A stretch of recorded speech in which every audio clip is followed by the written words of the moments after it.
哎，大家伙早喽！8月27号星期日，像这个时间出来就挺凉快的，25度。昨天我看大家的弹幕和评论了，我看赵可老师好像也说了，所以我也可以跟大家汇报一下。是啊，你们猜的对，但是有保密协议，我不能给你们看，也不能跟你们说参数和性能。大家等我30号的视频吧。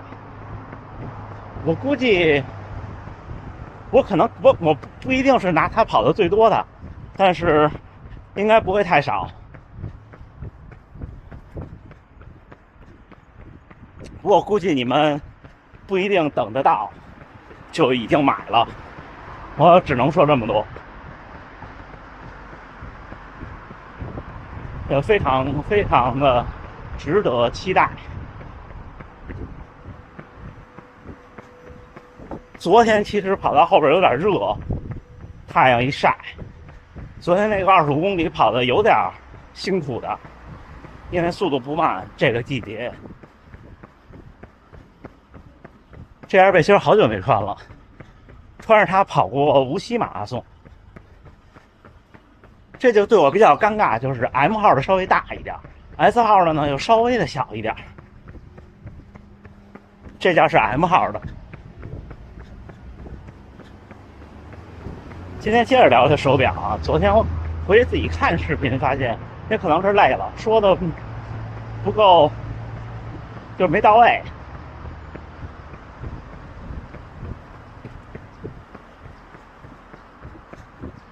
今天把高驰的 POD 别上了，别在了腰上。我发现这个短裤就还是这条短裤还行，因为我后腰放了那个水壶，别上那个 POD 也没有影响。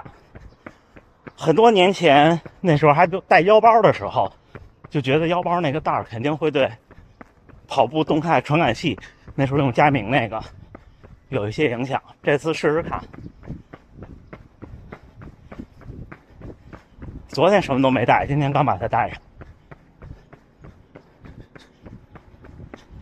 行，那一会儿聊啊，加油干，加油干！先预告一下，明天回评论，后天休息，然后周三是强度课，所以呢，很可能周三会同时发布2部视频，一部是这几天拍的，刚才说的这个，还有一部就是周三的强度课。周三的强度课，我打算只有苹果这边连接心率带，我们正好看一看光电的心率表现。其实现在心率带也是光电的了，我已经好久不带胸带了，我觉得那个之前说过，基本上淡出视野了。就关于心率这个事儿，我再说的清楚一点，就是我现在的身体状态啊，是1.69米，110多斤。像准备比赛的时候呢，大概能到108斤。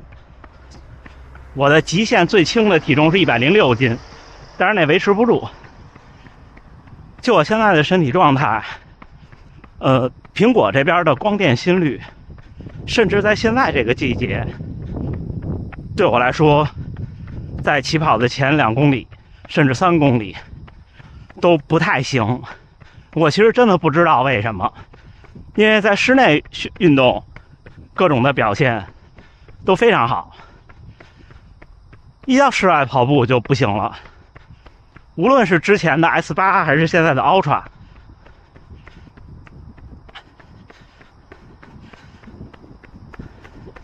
但是从佳明的935我也带过，935、945到高驰的 Pace 2、Apex 2 Pro 这些，他们的光电心率确实是就对我来说要比苹果好。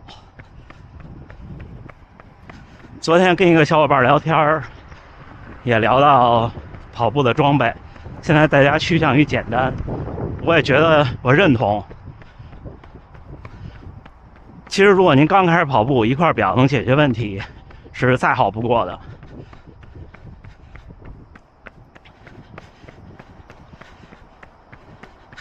我可以说，我评测过的光电设备，在我的就在众多的评测里，我的条件算是很极限了。第一，我很瘦；第二，是我跑得很早，跑得多。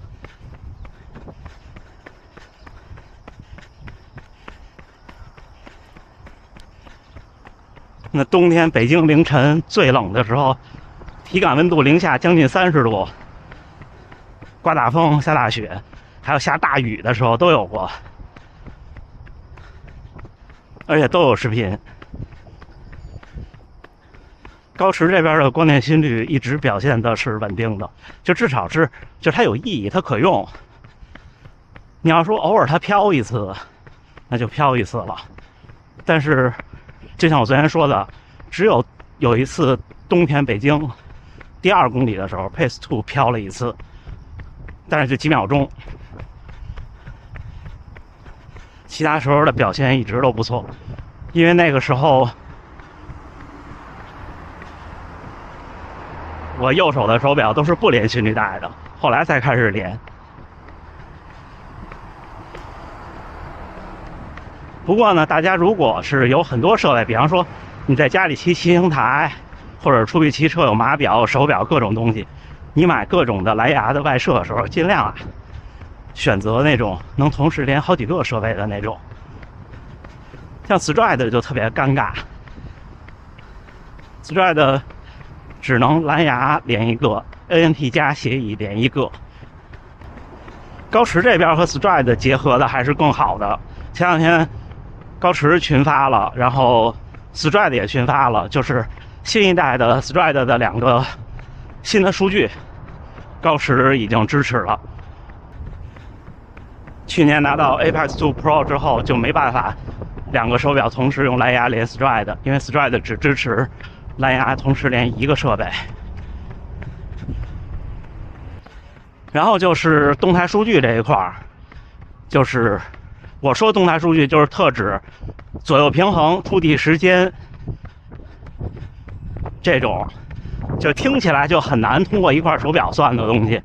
这种我还是坚信需要有目前的人类的技术，需要有第三方的传感器，别在腰上或者戴在脚上，否则那些都是算出来的。就其实大家都差不多。你在一个速度下，你是什么状态？就同一个速度下不同步频的时候，你是什么状态？其实大家都差不多的。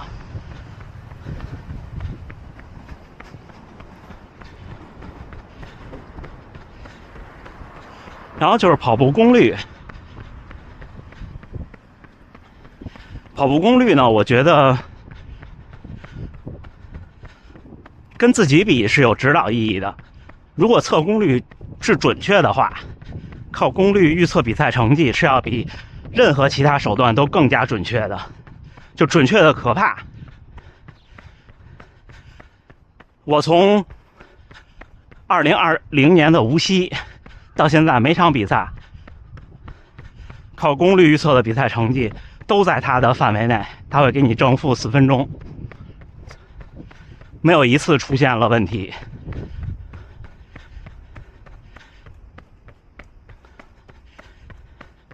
所以现在天天看着那个预测，感觉240真的好难呀。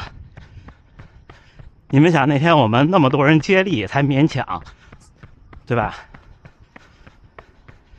哦，对了，昨天说井上大人选手在大阪城慢跑，我确实好像拍到他了，但是我没注意，就是昨天马上要结束之前。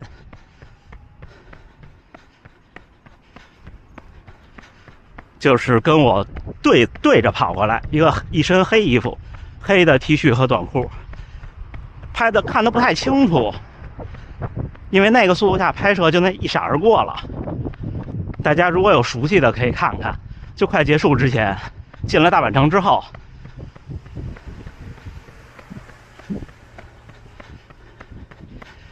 其他的比方说像音乐功能这些，我觉得是锦上添花，看个人喜好吧。当然有肯定比没有强，至于续航这事儿，我也看评论区的小伙伴们说，各种吐槽苹果的续航。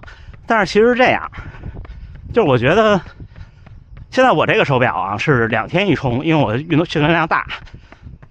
要是不跑步，可能得4天一充，可能都可以。当然不是 Ultra 会差一些，以前是很极限。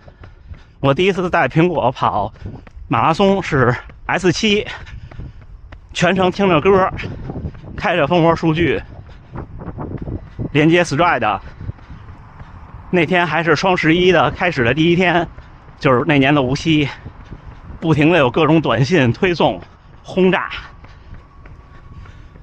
我跑了2小时56，跑完还有20%的点左右吧，记不太清了。但是现在完全没问题了。现在，当然我没试过，不过 Ultra 这块表，我估计，全程马拉松至少4个半小时是肯定没问题的，应该都不止。我没有亲自试过啊。但是有一个有趣的现象，就是用 Stride， 苹果用 Stride 的设备和软件要更省电，因为它没有那么多计算的事儿，都是传感器给它的，要省电很多。行，进大阪城绕2圈就回家了，加油干，加油干啊！哎，8月27号星期天清晨7点06，第2个训练日，还是一个半程马拉松，1小时46，今天就轻松跑，5分01的平均配速，平均心率139，功率200，步频196。今天凉快多了，你看，一是跑的强度低啊，二是今天确实比昨天凉爽一些。然后我会再认真的去做评测，到时候大家等视频吧。这2天已经跑了40多公里了，我争取